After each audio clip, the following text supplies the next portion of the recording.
Dur sayang ngapunten saestu yen dereng saged nuruti apa karepmu, tapi aja sumelan ana dina liyane bakal tak upayake mbok kepiye carane. Tresnoku ora bakal luntur, sayangku ora bakal goyah senajan kahanane bubrah.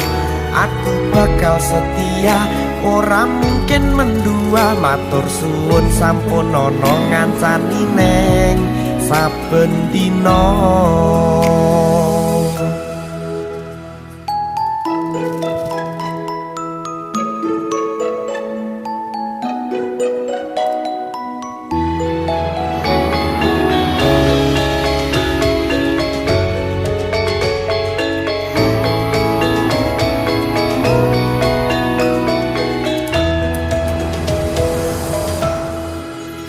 Cintaku mbok yo sampun le nesu kabeh iso rasah kudu nganggo mecucu. Eman paras ayumu ndak beda karo atimu.